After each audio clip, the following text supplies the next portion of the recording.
Hi students. So NCBSC Maxல நீ first சாப்டர்ல distance வச்சு பார்த்துட்டு இருக்கோம். இப்போ இந்த क्वेश्चनல வந்து பாருங்க, find point on x axis which is equidistant.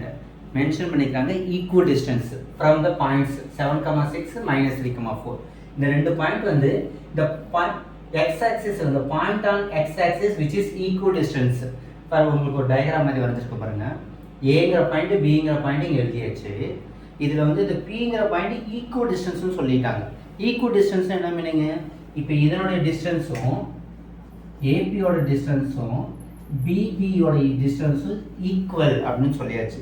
அப்படி ஈக்குவலாக இருந்துச்சுன்னா வாட் இஸ் த பாயிண்ட் அப்படின்னு சொல்லி கேட்டுக்கிறாங்க. இந்த பி பாயிண்ட் அதுக்கு ஒரு கண்டிஷன் ஒன்று கொடுத்துருக்குறாங்க. என்ன கண்டிஷனா?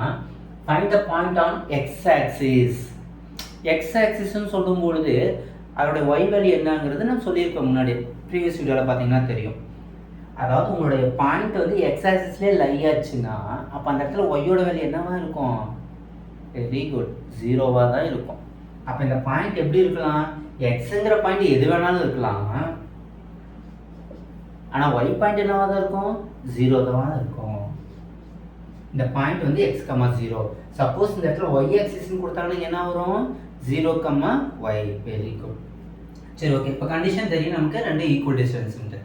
சரி, இங்கே பார்த்தீங்கன்னா டியோட வேல்யூஸ் நான் எழுதிக்கிறேன். இங்கே ஸ்கொயர் ரூட் இருக்குங்களா, ரெண்டு சைடுமே ஸ்கொயர் ரூட் வரும்ல. அந்த ஸ்கொயர் ரூட் இருந்துச்சா நமக்கு கொஞ்சம் கஷ்டமாக இருக்கும்ல, அதை ரிமூவ் பண்ணிடலாமா? அதுக்கு என்ன பண்ணணும்? Squaring on both sides.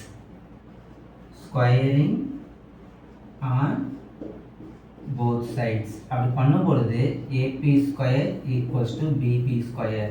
அப்படின்னா என்ன ஆகிடும்? உங்களுக்கு ஸ்கொயர் ரூட் கேன்சல் ஆகிடும். சரி, இப்போ பாருங்க, ஏபி இந்த இடத்துல வந்து பாருங்க, எக்ஸ் மைனஸ்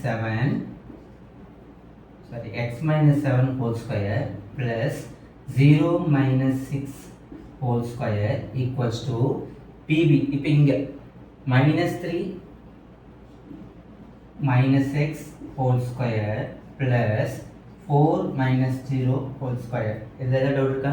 சார் எங்கே சார் ஸ்கொயர் ரூட் போச்சுன்னு கேட்காதீங்க. ஏன்னா இதை என்ன பண்ணிட்டோம்? ஸ்கொயரிங் பண்ணியாச்சு. எப்போல்லாம் இந்த ஈக்குவல் டிஸ்டன்ஸ்னு சொல்கிறாங்கன்னா இப்படி நீங்கள் போட்டுருங்க, ஸ்கொயரிங் ஆன் போத் சைடு போட்டுட்டு இந்த ஸ்கொயர் ரூட்டை கேன்சல் பண்ணிவிடுங்க. சரி, ஓகே. இதை எக்ஸ்பெண்ட் பண்ணிடலாமா? இது எந்த ஃபார்மெட்டில் இருக்குது? a minus b whole square. நம்ம படிச்சிருப்போம் இல்லையாண்டி? So formula a minus b whole square. a minus b whole square formula a square plus b square minus 2ab. அப்போ a square plus b square minus 2 into a into b plus 0 minus 6 minus 6 தான். minus 6 ஸ்கொயரோட value என்ன? சரி, நான் எடுத்தல அடுத்த லைனில். இங்கே பாருங்க, இங்கேயும் மைனஸ் இருக்குது, இங்கேயும் மைனஸ். இதில் வந்து கன்ஃபியூஸ் ஆகிடாதீங்க. ஏன்னா ஃபார்முலா அப்ளை பண்ணும்போது நமக்கு a மைனஸ் பி இல்லை a ப்ளஸ் பி தானே இருக்கும். இதெல்லாம் ரெண்டுமே நெகட்டிவ் இருக்குது. என்ன பண்ணுறது? ஒன்றும் பிரச்சனை இல்லை. என்ன தெரியுமா பண்ணிடணும்? இந்த ரெண்டுத்துலேயுமே நெகட்டிவ் இருந்துச்சுன்னு வச்சுங்க, அப்படியே வெளியில் எடுங்க. அப்படியே வெளியில் எடுக்கும்போது என்ன ஆகுதுன்னா, இந்த ஸ்கொயர் ரூட் இருக்குது, இங்கே ஒரு ஸ்கொயர் இருக்குல்ல, அந்த ஸ்கொயரும் சேர்ந்து தான் வரும். அப்போ -1 ஸ்கொயர் என்ன ஆகிடும்? -1 ஸ்கொயர் ப்ராக்கெட்டில் 3 + x whole square plus 4 square. இப்படி எழுதிக்கங்க. எப்போல்லாம் உங்களுக்கு ரெண்டுமே நெகட்டிவில் இருக்கா அப்போ அந்த -1 எடுத்துகிட்டு இங்கே ஸ்கொயர் இருக்கிறனால அந்த மைனஸ் எடுக்கும்போது அந்த ஸ்கொயரும் சேர்ந்து தான் வரும் மைனஸ்க்கு.